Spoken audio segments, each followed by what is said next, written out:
Hello, and welcome to Demon Interviews episode 166. I'm your host, Springy. I almost forgot my own username for a second. I'm losing it today. Um, we're not a ladybug, so Pokemon joke there. I don't know. I'm losing it today. And but joining us today is a very special guest. Hi, I'm Mika-chan215, or everyone calls me Abigail.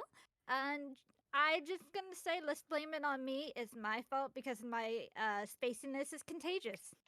Mmm, that's always fun. Always fun. Let's, we'll just be space cadets together. Yes. Um, my brain. Wow, it really is contagious. Okay, so have you ever been interviewed like this before? Not exactly, but I was on a podcast where we talked about Resident Evil the entire time with our predictions of what's gonna happen with the new one. Ooh, fun, fun. Well, we're happy to introduce you to the world of interviewing. Infographic, I don't put. That's a rainbow based off Ooh. of SpongeBob. So Ah, the first question I completely blanked on was, how are you doing today? I'm doing great. Like I said, I'm a little space cadet, but hey, it's just getting into character for later because that's what performers live for. Yes, exactly. Oh, then I should be starting to act more crazy. But uh, let's not do that today. Anywho, What you pretend to be sane? Why would you do I know, that? right? But it's more like I pretend to be sane than I pretend to be insane. Insane. So yeah. Anywho, um, very serious, very serious question. My God, would you rather eat Cheetos or go on a hike? Do I get to do I get to know where the hike might be because that might be the deal breaker. Wherever you want it to be. Use your imagination. I might do the hike because man, I'd rather go play in a waterfall than just sit around eating a bag of Cheetos, being sad and sad and miserable sitting somewhere. Not for the exercising, but for the view. Exactly. Um, so people can guess from either if they're coming from your lovely fan base, or if they're coming just from our side and just from the past few episodes, that you are a cosplayer. This is news to me. Why didn't anyone tell me this? I know, right? What, oh, wait. uh, so, do you have any other new cosplays planned to do that you're able to tell us about without me giving you a small fee of $5? I don't mind sharing secrets, no worries.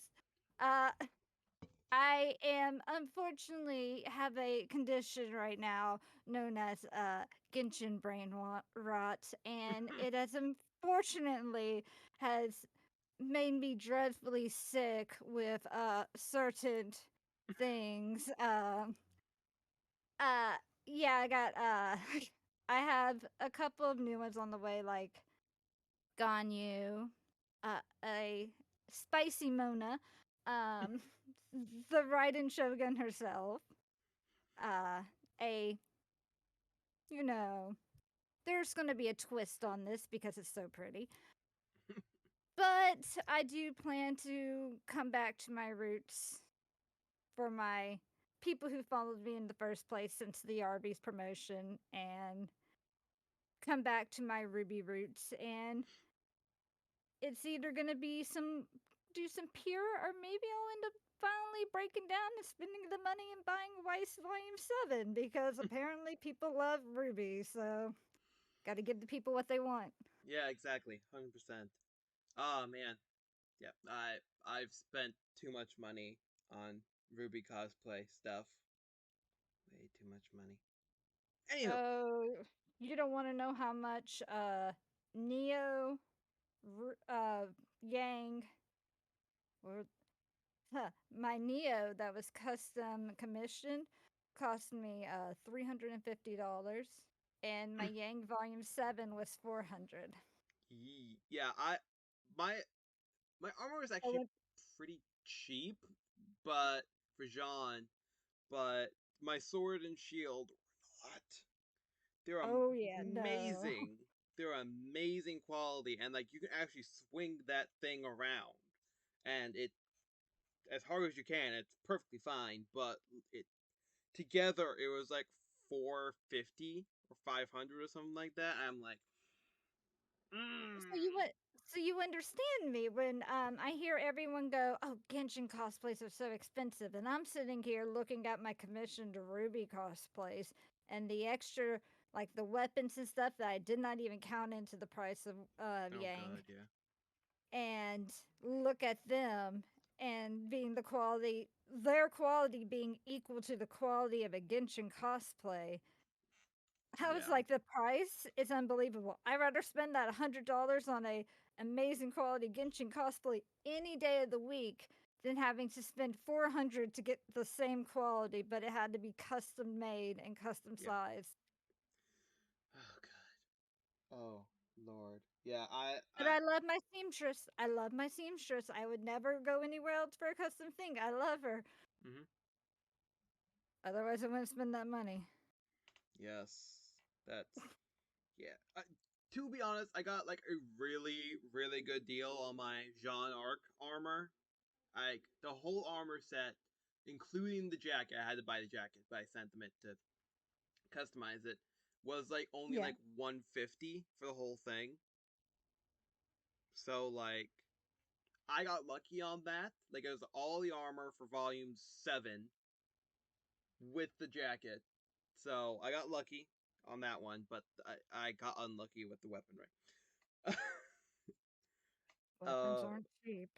no, they are not, even if they're fake. Especially when they're fake. I Uh some of my videos people will actually peep Crow's sword. hmm, That is my spouse's, and that thing's like 300 some odd dollars, 3D printed. Heavy boy. That thing is almost as tall as me, and I'm 5'1", 5'2". It a big Jesus. boy. Yeah, I that broke it, but yeah, I know I have like a few Ruby stuff. I have a Ruby sword commissioned right now that's being worked on, and I am so excited for ooh, it. I have like the ooh, Sword of Darkness being commissioned, or destruction, not darkness. Ah, I got this. I also have a different thing called the Sword of Darkness. That's also being commissioned from somebody else. But because I have a Grim Jean, I would love to have the Sword of Destruction with it. So but I'm just saying. um, I stand nice weaponry. Let me yes, go enter Ruby on that one and go, nice weaponry. We stand, we yeah, applaud. Yes. yes, exactly. Where everything can turn into a gun, except for the two I got. Except for the one that's just called the sword, and poor Jean who doesn't get a gun. Nobody can trust him with a gun. Uh, uh, next up, is going to be well, why did you choose your username in the first place? Like, how did you come up with it? We've all had a scene kid phase. We've all had those phases. Uh, so my original character has always been, I guess, backing up further than that is just the fact that I love Japan. I love everything about Japan. I planned to visit Japan at one point. And I plan to visit Japan not for the reason a typical otaku or anime lover wants to go and Hmm, visit. I want to go to visit the culture, to hmm, visit the shrines. I want to go to all the different shrines there.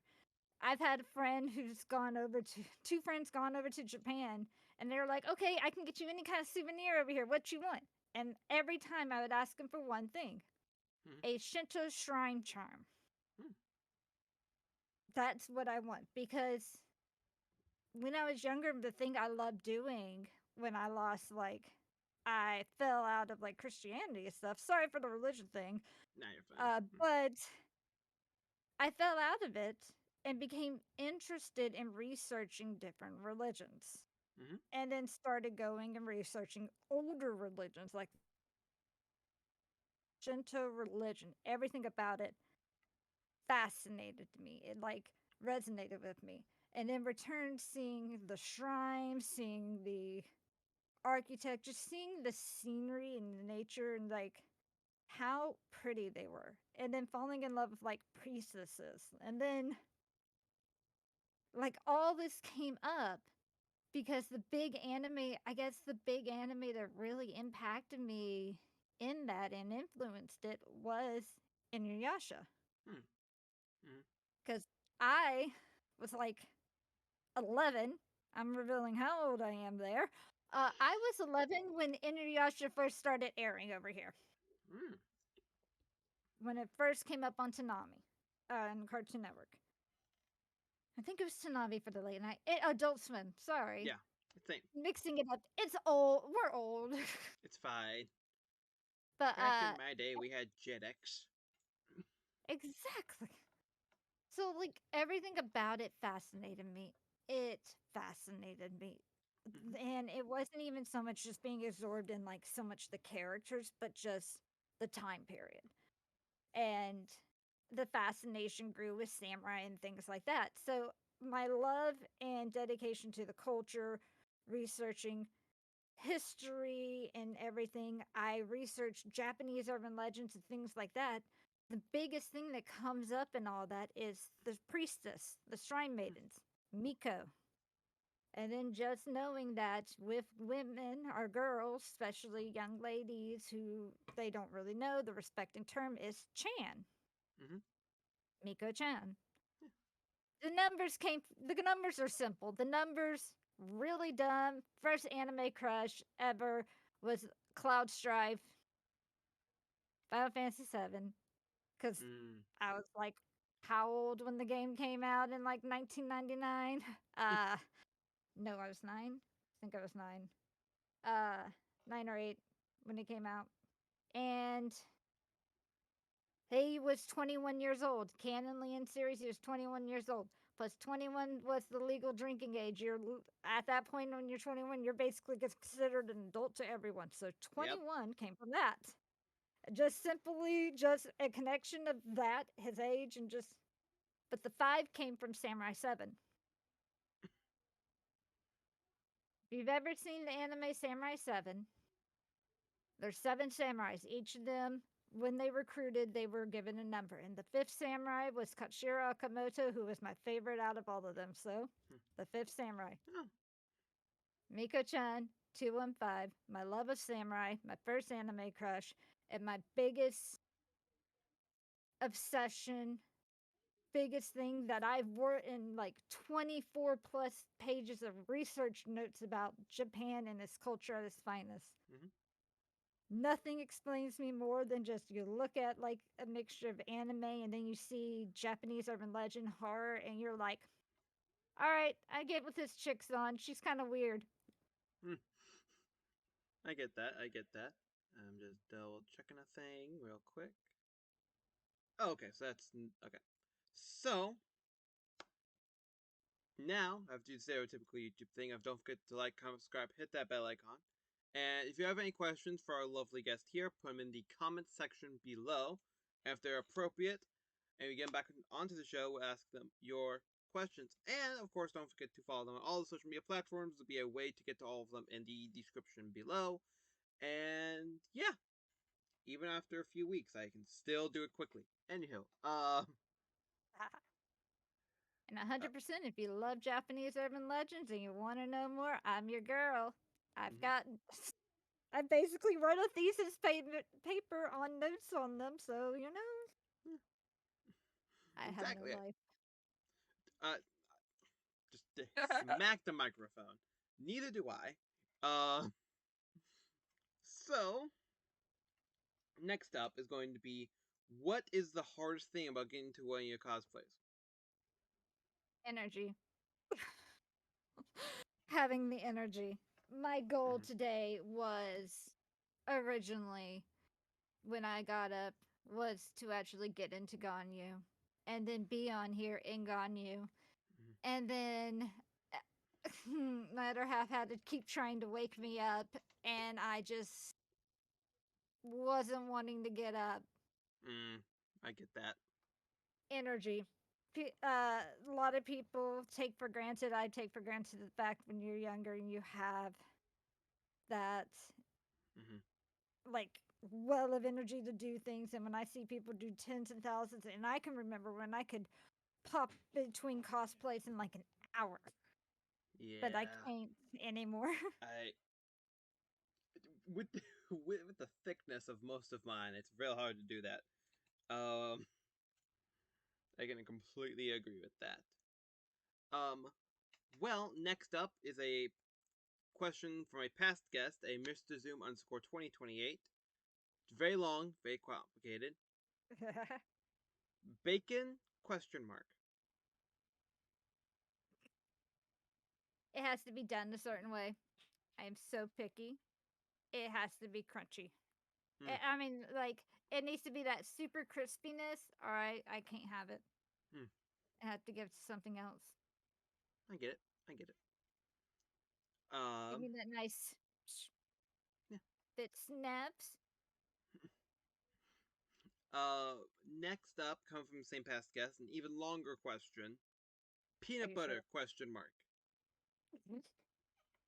All right, you got me there. Like, it was technically longer.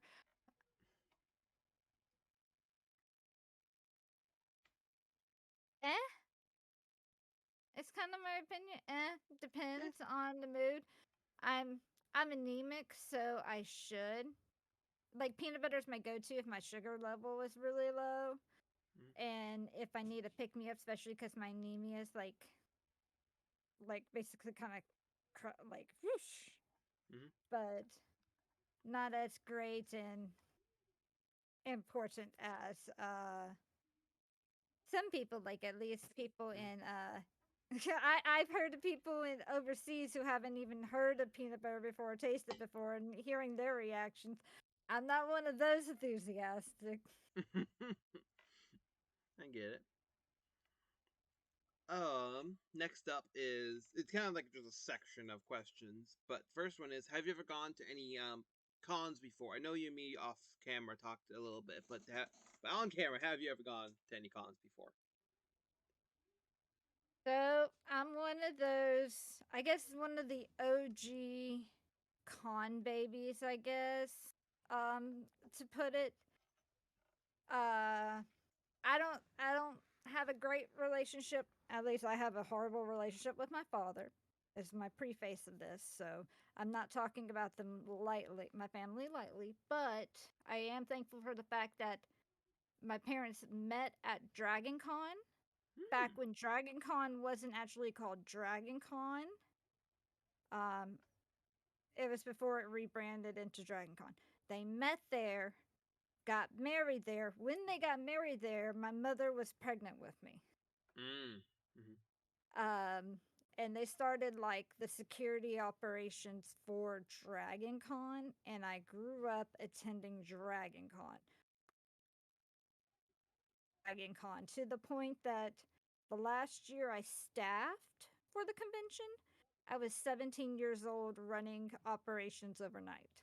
Mm. Security operations as a 17-year-old child, telling people what to do. Uh, I work a couple of different conventions since then, but I've been requested back to Dragon Con multiple times to host my Ruby panel. Ooh. Uh, yeah, we get a call back for it. I guess they like us or something. I don't know. Yeah, maybe. They've got bad taste. I'm just saying. I've gone to AWA that has a soft spot in my heart, even though they aren't that great. Uh, because it used to fall on my birthday.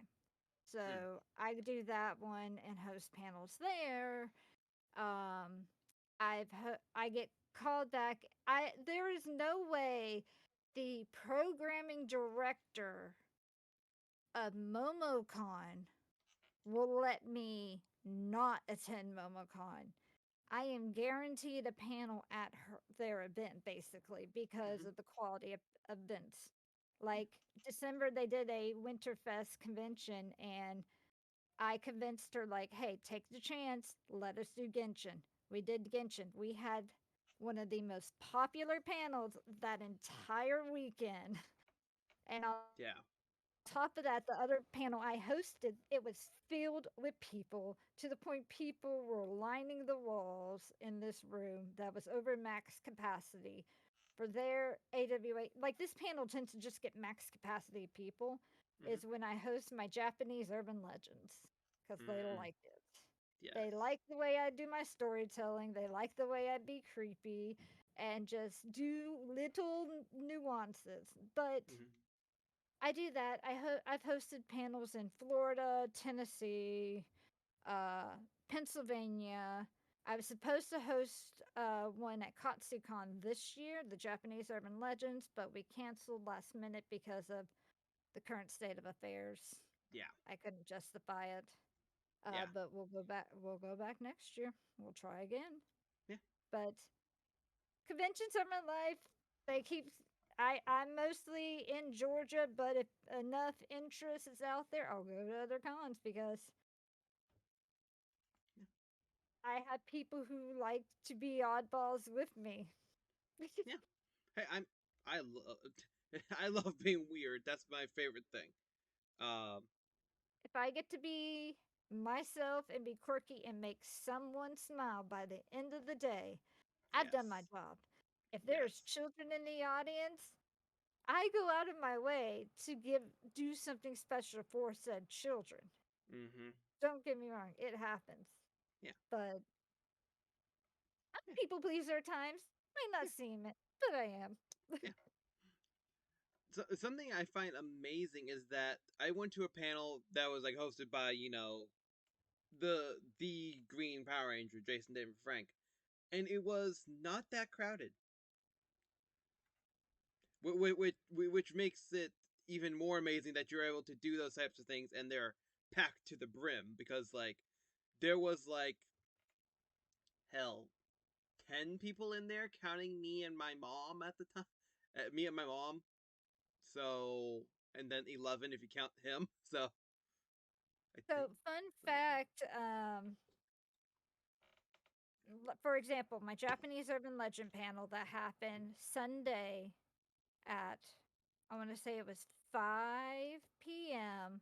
Sunday, Winterfest in December. mm-hmm. I had more people attending that and keeping that room full the entire time than were attending the guest panels at that time. Mm, I talked to the person at the end of this, and the feedback I got was amazing. And she looked at me, and I gave her the smile at the end and just looked at her and was like, I told you so. I yeah. told you that panel would do so good. I had feedback from people after the Genshin panel that the line, there was a line the entire time the panel was going on. Anytime someone left, the seat was immediately filled by someone else, and the line stretched halfway across the venue. Yeah. And just knowing that happened boosted your girl's confidence so much. Just Yeah. knowing we did a smashing job and we were one of the most popular during the entire weekend. I think we were the most popular panel group there, but it paid off. Awesome. Well, since listing the amount of cons you've been to will probably take the rest of the day, let me replace that question with something else. What has been your favorite panel you've done that you host that you're a part of? It doesn't mean it has to be the most popular one, but like which one is your favorite one to do? It is very hard in a way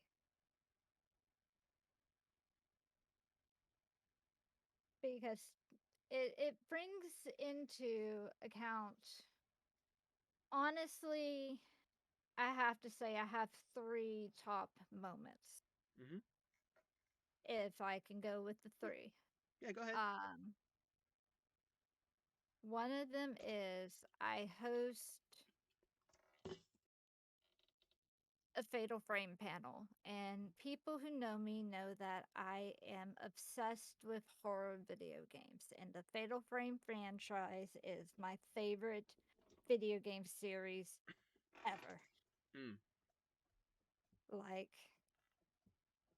it means the world to me. I have two cosplays from there. I've had three before, but the thing is my most favorite. And to be able to spend an hour, even if the audience is small for that one, talking and just getting to vibe and talk about what I love and obsessed with and educating others about it. It just makes me so happy to be able to have someone just listen to me for some time as I just go into my passion about it. Mhm. Like that's the lower one, but that's why it has a place in my heart because I can talk about what I'm in love with. Mhm. I get it. Above that will be my Ruby panels. And even though right now we're doing a break from it, A, because we don't know when the next volume's dropping. We're Mhm. all upset by that. So that's why it's been a break on my page too, because there's no new content. I can't just give you something new until either I get a new cosplay or something new comes out to help make you inspired to do stuff. Mhm. But the reason it is such a big deal to me is the fact that I've done it at conventions where the voice actors have attended and had full rooms. I've been requested to come and do that panel in particular at events. It Ooh. is highly requested for it to be. But the part that people don't know, the part that is mind blowing to me, Mhm. is that the amount of insane success that panel has comes from the fact that the first time I held that panel, we had only the four main girls Mhm. and four audience members. Hmm. Four. And even though we only had that, we still entertained the crowd as if nothing happened but a more one on one experience. But we went from having four audience members to a packed room with a line down the hall Mhm. being requested at events. So it really goes to show that, hey, just because it doesn't do well doesn't mean if you try again and put more work into it, it won't do better next time. Mhm. And just knowing me and those four people, well, me and three of those people, because one of them hasn't done one since then. Mhm. Me and those three people know and remember the fact that we came from this. We Mhm. came from nothing. And we did this. And it's just that hard work paying off. Yeah. And then my ultimate one, the one that I pour literally hours of research, typing up countless notes, rewriting them, making sure to edit them so they are actually more friendly to, they're more Mhm. updated to modern times and things like that, and clean them up. And just every time I do it, redoing it so that thinking of the audience every time and fixing it is my Japanese urban legend.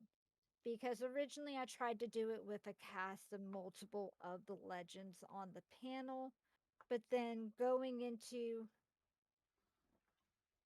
I'm doing all the work. Mhm. I'm the brains behind this. I'm doing all the work. I'm doing most of the talking. I'm memorizing practically these legends. Mhm.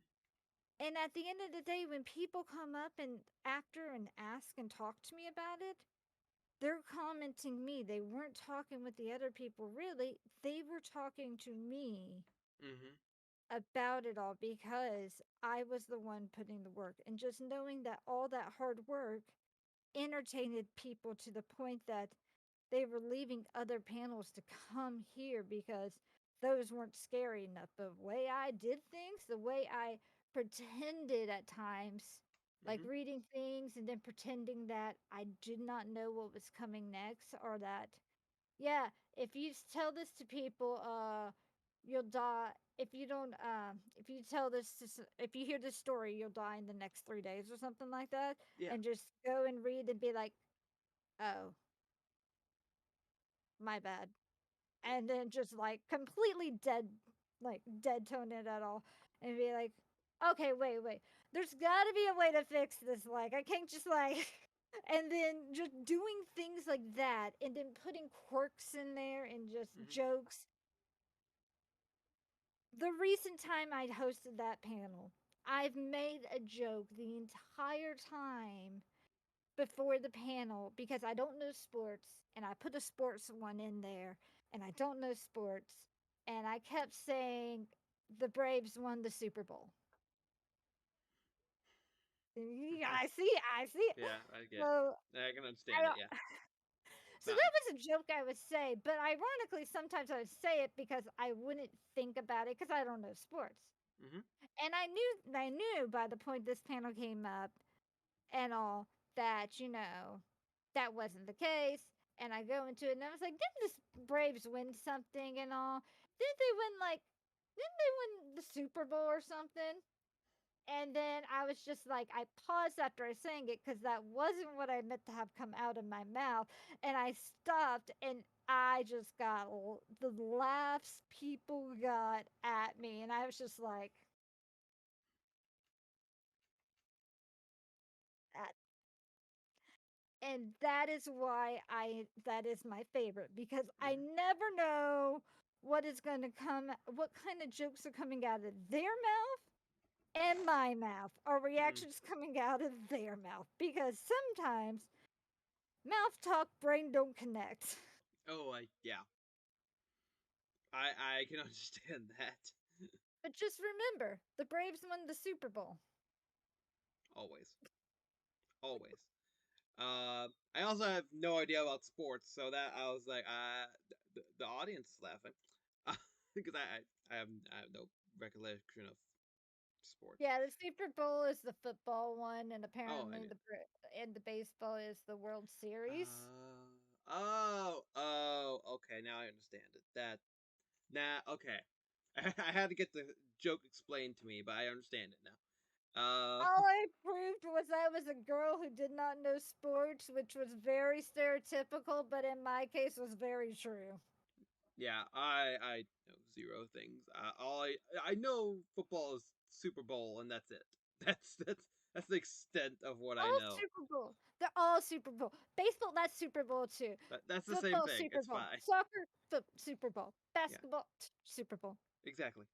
All same thing. It's like the Olympics. It's just it follows a lot of different things.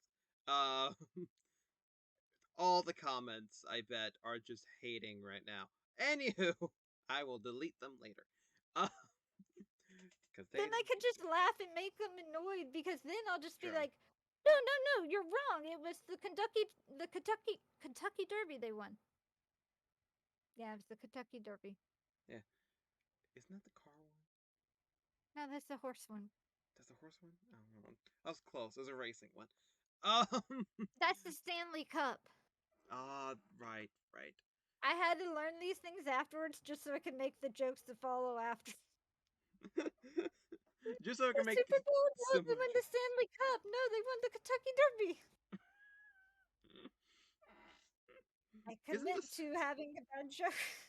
always a bad joke? Is always the bad jokes are the best jokes. Um. So earlier you did talk about how you are on the tickety talkities, and I wanted to ask who from TikTok or Instagram or so on and so forth would you like to do a collaboration with in real life? You know, doing videos, photo shoots, so on and so forth. That's that is a that is a hard one. Uh, just because there's people I like. I really Hmm. like their stuff, but I don't know about. collabing just because I guess I'm out of touch and I'm it's hard. It's hard. Like there's some people I would adore to meet, especially people I'm friends with. Like, um, I think their name is Affinity Flexi. I'm friends with her, and I just love her stuff. Mm-hmm. And I want it's more so I would want to meet certain people than collab stuff because at least TikTok you can do stuff like duets and stuff. Mm-hmm. But I've also gotten to the age that unless you've got the money and the time, being able to physically actually do like massive collab jobs is hard and near Yeah. impossible. But meeting people, um, there's a couple, and I wouldn't be able to say their names correctly, but I think one of them, I know her name's like Nightville something. She's she's been known for Lady Dimitrescu on Mm-hmm. TikTok. So bubbly and sweet on her thing, so nice. Love to just like have the opportunity to like meet her and just see that energy in person. Mm-hmm. Um, I would love to meet a bunch of the fellow Ruby fans I've already made friends with and been gotten, to know. Like, I think Music Man would be interested in hanging out with just because I Yeah. love his content. There's someone in the Final Fantasy group that I'm friends with. I think her name is, well, she goes by Mama Terra uh, on Face or on TikTok, or that's like the name she goes by. It's not her username, but I love her. I love her. She's so sweet. Um, she's the sweetest. She checks in on me every so often. Like you can't get better than that. Yeah. Flexi, dying to meet her because she's so sweet to me. Um, there's one that I would just love to meet just to see their Kazuha cosplay in person, just because I'm a Kazuha simp. But uh, like I think the name is like Car Carm Carmen Lore. I don't know what who they like their pronouns are.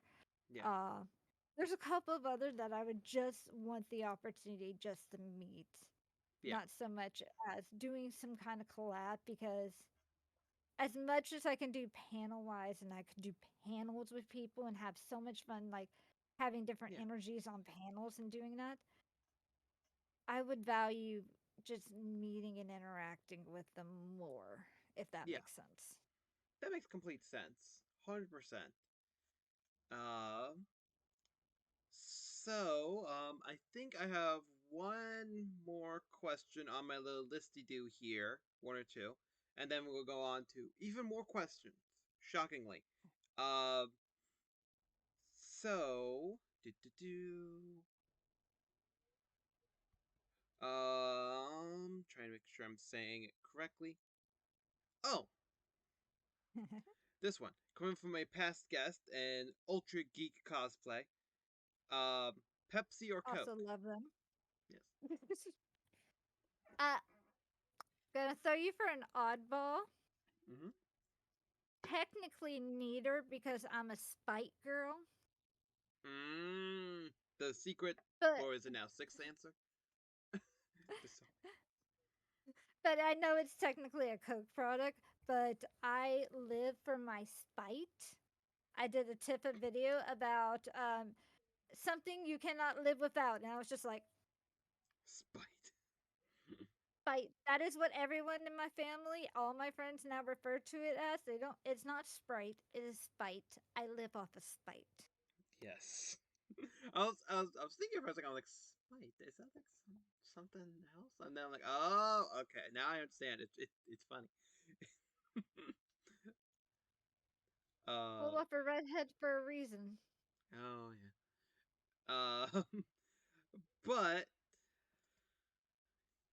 the last question on my little listy do here is going to be is there any upcoming cons you're hoping to attend to in the future? I know you talked about Katsu at one point, maybe not this upcoming year, but next year. But is there any other closer ones you're hoping to attend to in the safe future? Yes. So MomoCon is definitely one. As long as the convention happens, we will be attending. Because there's no way. I'm not gonna get some kind of message from the person being like, "Hey, I need you to bring XYZ content," and I just be like, Yes. "Okay, gotcha." I just submitted a Genshin murder mystery to it.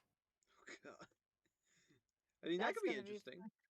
That could be fun. Yeah, we have a whole spin on how it's gonna go down and everything, and it's gonna be a little dumb, but they gotta actually prove it, which is gonna be Yeah. fun. And then a whole list of other stuff because I tend to that convention tend to submit like 12 panels to have a variety, and they pick and choose from there.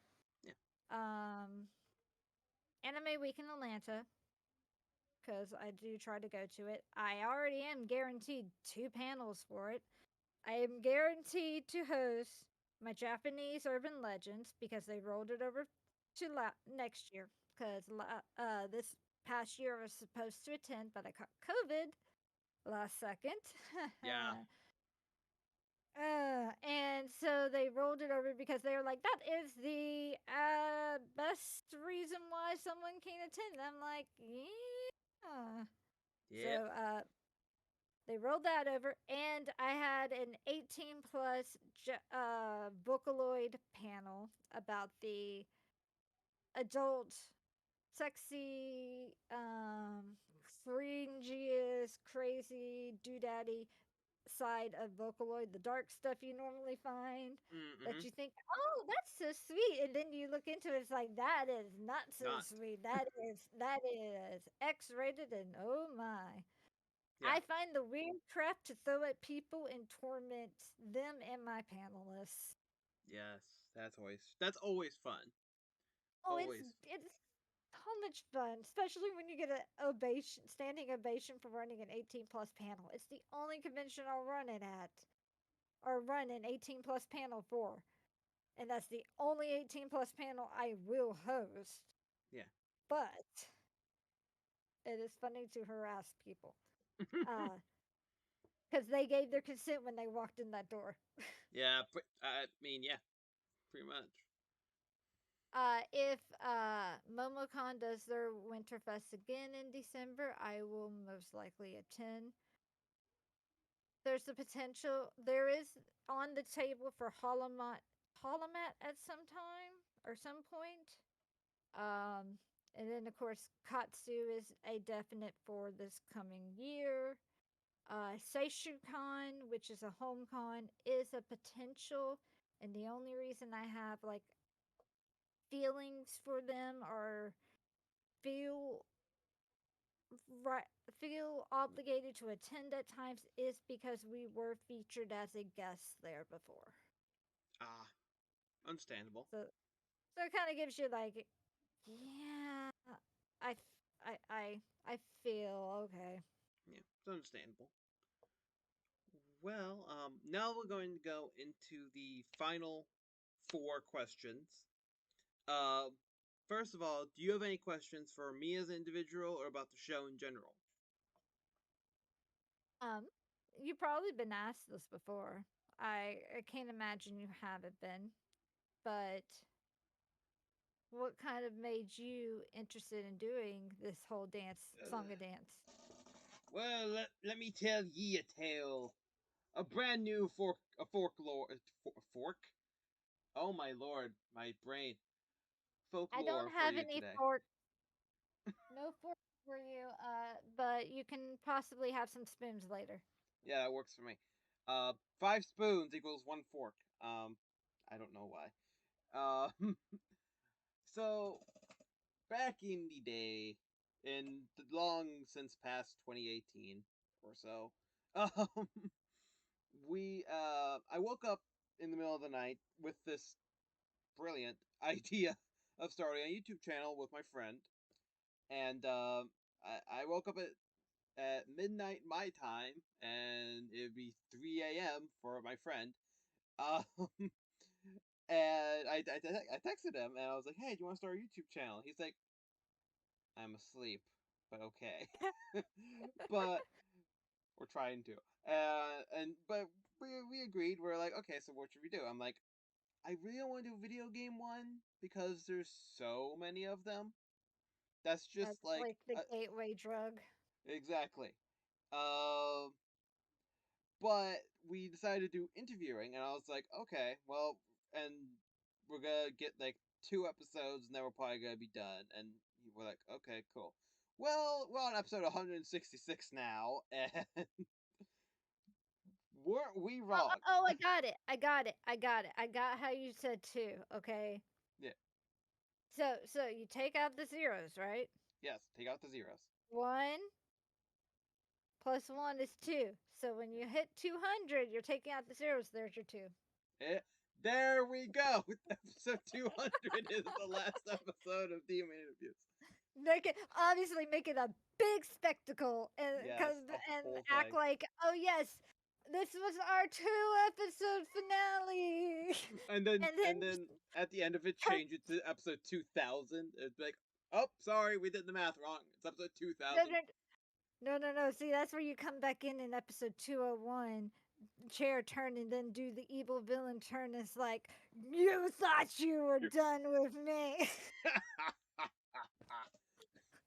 It would have to be a guest who we already had on, who already knows I'm insane to a level. See? Exactly. You do that. And then it's like, haha, you're done with me. Actually, I forgot how to count.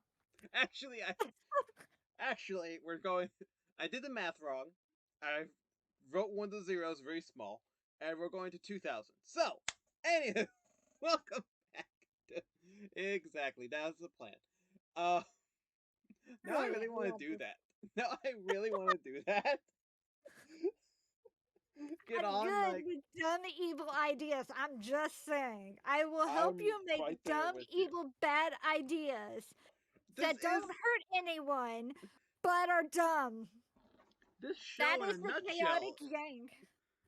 That's the show in a nutshell. Just That is the bad chaotic yang ideas. energy you get. Yes. No, it's a brilliant idea. I don't know what you're talking about. Exactly. Well, do you have any other questions, comments, or concerns for me or for the show in general? Favorite animal. Depends on the day, but today I'll say a wolf. Today. Okay. Tomorrow it's gonna be a hippopotamus or something. Hey! You can kind of tell mine.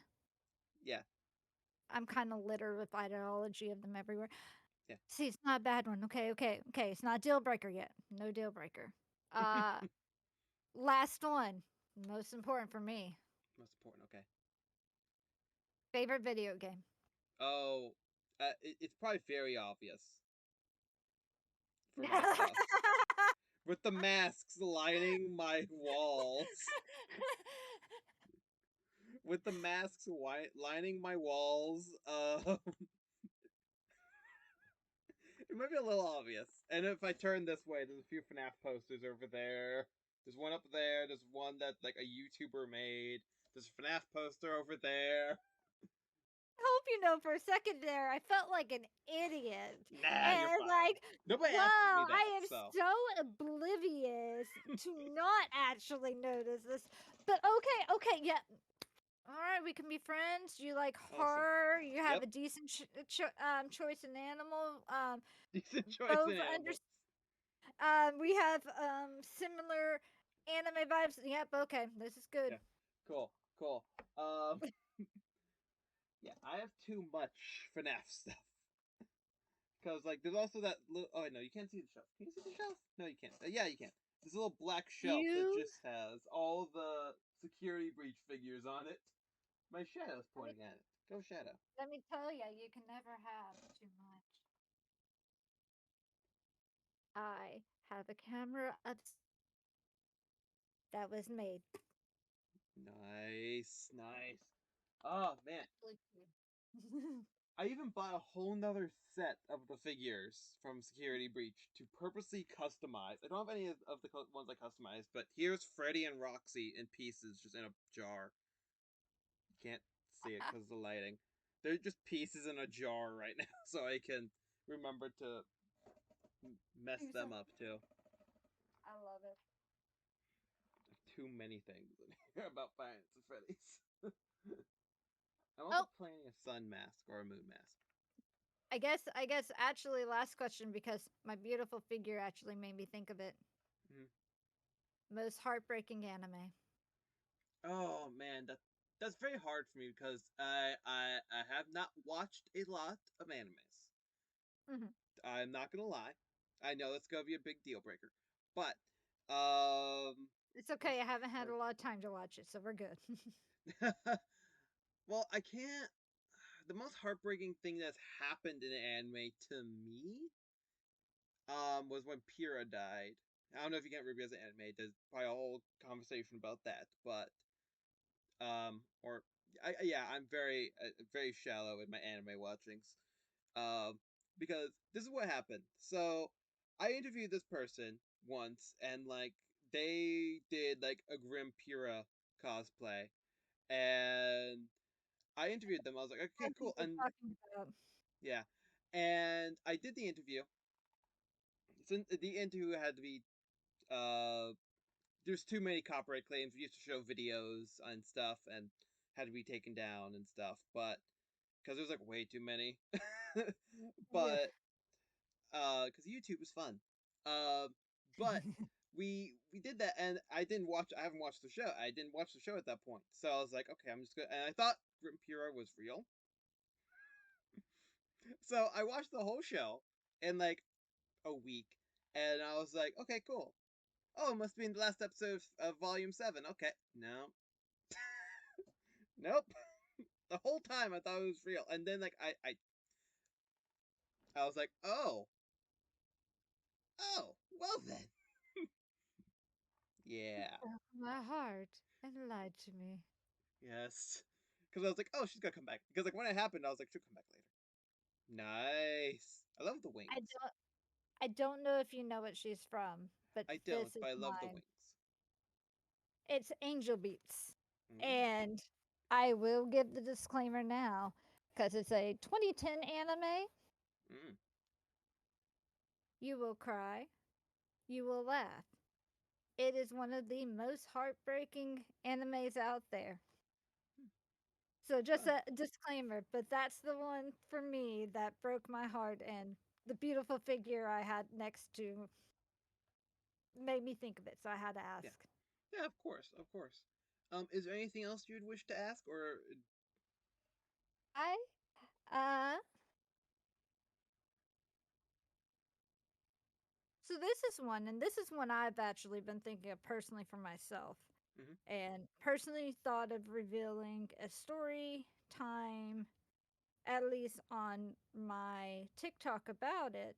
mm-hmm, Um, has there ever been a time where doing something you love or doing something that like important to you, like say doing these kind of interviews that you mm-hmm. just felt overwhelmed, like anxiety ridden, just like you couldn't, it just tore at you to continue pushing through, but you still push through to finish, but you were off your game for one time and it threw you off kind of thing, if that makes any sense. Oh yeah, I think it does. It was very early on. It was like episode 17. Like, at the time, I had a co-host who was on with me every time. And as you can see now, that has not happened as much anymore, and I'm perfectly fine with it. But at the time, it was the first time I was by myself with a guest, you know?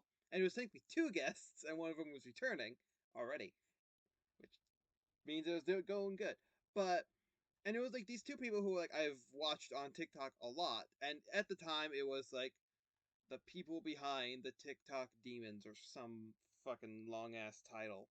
So like that was like me. Like we were in like a very we were focused on this very small section of stuff because that's where we mainly lived as well. And like I was interviewing these two people at the same time who were like friends and everything, but like I just it just didn't work. I was so nervous the whole time that even like they were like, "We'll try this again later," and because like we went through the whole thing, it recorded, and and we went through the whole thing, and like they both were like, "Yeah, let's just try this again later," and Skype didn't even record it, so I mean, And you hey, literally had no choice to even do it anyway. yeah, and since like we still haven't had that one person who is the new one on the show yet. I don't know if that was because of it or just because like timing and stuff, but yeah, that was the only time during the show I ever felt like overly panicked. There was a few that like just you could tell that the guest was very nervous, so like the energy of it was very off than what it usually is. Like this is like a more upbeat type of thing, like where we're talking a lot, not as many questions, but more like talking, having conversations, which is always amazing when we get able to do that. And then there's some where it's like we get to the questions, we have a few laughs and all that fun stuff. That's how the normal ones go, which I love as well. But then there are some where it's like the guest is so nervous, they're almost like paralyzed at some points. That's also sometimes why I put in like the silly jokes as well, so people can, Yeah. loosen up and stuff. And usually I have more silly questions and stuff too, but like we're running low on time, which is always the best. It's always great when we're able to do that as well. But that was the only time during a recording I was just so out of it. I was so scared for so many episodes doing it alone. I almost like hired like three co-hosts to help me in case my friend couldn't make it again. But like it was nuts. It was crazy. Obviously, other things happen behind the scenes and all that fun stuff. Sometimes people want their episodes down because someone in our Discord chat disagreed with them or something. That did happen once. It was petty as hell of them, but that's not the thing I'm going to talk about today.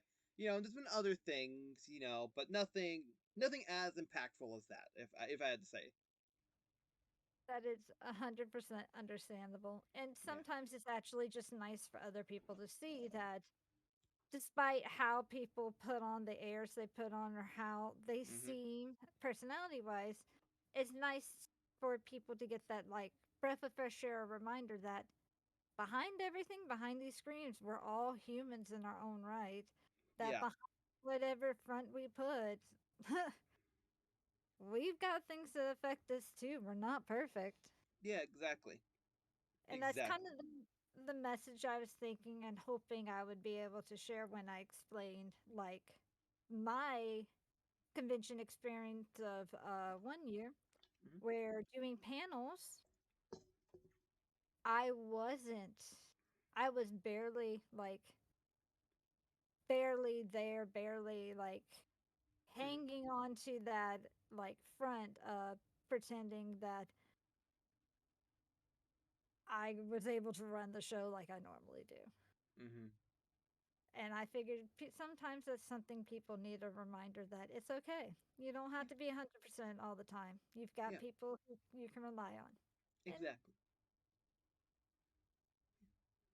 I completely agree, and that's something I always like showing in these shows as well. That like just because they mainly cosplay as XYZ, black exactly like a or if a like overly sexualized character that they're still a person, they still laugh, they still get nervous, they still do all that fun stuff, just because half their TikToks are like Black Cat from Spider-Man stuff, like from the comics and stuff, it doesn't mean that they are that character or that or anything along those lines. I hope that makes sense and isn't just like me trying to be weird. er to, to remember to be able to separate the fact that the cosplayer is not the character. There is an mm-hmm. actual individual behind it with their own feelings, thoughts, personality, that it is just an act when they put on Mhm. the characters. Some characters are very close to home and similar to them, which makes it seem almost flawless Yes. when they are in them. And I had that come across a lot, it seems, with my Yang cosplay. When I'm Mm-hmm. just vibing in random videos, my friend just takes videos and tells people random things I did Mm-hmm. when the camera's not on to show that, yeah, she's always in character. This is how she is. But it doesn't mean at the end of the day, me cosplaying Yang and Yang herself are the same. Yeah, that's completely understandable. Oh man. But It's all on you now. oh yeah, I know, right? Um, but next question is going to be: would you ever like to return to the show to either do a project with us or do another interview like this? I have no quarrels against doing it. You seem pretty fun and it's been pretty entertaining. And we Awesome. seem to vibe pretty well, so that's a good requirement. I'm just saying. Yes. Oh, I agree, 100%. And good because you're already scheduled for 18 more things. So God damn it. I They know we're forgot we're I trying. can't they forgot I can't count and got me with that technicality. um, but the next thing is who would you like to see on the show in the future? So, it might be a little hard because of their location, but I think her name is Infinity Flexi. Mm-hmm. I don't know if you've ever heard of her. She does a lot. She's known for her Genshin and um what's it called? Words. Genshin and her JoJo's Bizarre Adventures a Mm-hmm. lot. She's really known for those. She would be a really good one, I feel, because really nice. The other one I would highly recommend personally because she's such an angel. Uh, and she's just fun to talk about is their name is Sword and Sorcery Cosplay, Ooh. known as Mama Terra. She is the Terra cosplayer from Final Fantasy VI that Ooh. is on. I highly recommend her just because she's the nice mom energy and she's just so sweet. But Awesome. both of them I love a lot because since meeting them, it's just been amazing. I would recommend some of my friends, but I can recommend one. I can recommend my best friend Ari Bug 360. Mhm. Uh Ari Bug is my best friend who normally cosplays my Blake, my partner in crime, and most of my stuff. Highly can recommend them. And I can easily, if you need to strong arm someone or get someone to actually pay attention to their messages, I can just message them up and be like, hey, bad word here. Answer your phone and This shit's real. these things are like, hey, come over to my house on this day. You're going to be doing this thing. Okay, thanks, bye. You're going to be doing this thing. Have fun. Just I, lock him in the room with a computer that's already on, and I'm like, hello. And I turn in the evil chair. the funny part is that's how I do conventions with them. They're on my panels a lot, and all I do to them is like, hey, we're doing this. You're going to be this character on this day. Okay, Have thanks, fun. bye. They do yeah, and they do conventions with me. They do panels with me. They do content with me. Uh, I had a couple of others in my group who are good people, but I don't know how. One of them I know for a fact will not do stuff, but that's just because they are an anxious individual. Mm-hmm. And the other individual, I don't know personality wise like that. If they would, they're really cool and like level headed and like chill. They're like a huge Yu Yu Hakusho cosplayer at times. Mm-hmm. They do a lot of bunch of things, but they're sweet too. But Yeah. yeah, I would have to say Ari Bug, Sword and Sorcery cosplay, and Flexi would be my three I would highly recommend. Awesome. Awesome. We'll write them down and we'll send them messages as soon as possible. And that is about it. Um, so again, I want to say thank you so much for being on the show. I highly appreciate it. I words suck. I see now. I have to do it at the end. You did it at the beginning, and I have to do it at the end. Exactly. Um, I appreciate being here. It's actually been a lot of fun and entertaining. Awesome. I'm so happy to hear that. And thank you all for watching. Again, don't forget to follow our lovely guests on all social media platforms. And at least I will see you in the next video. Find the button. Bye bye.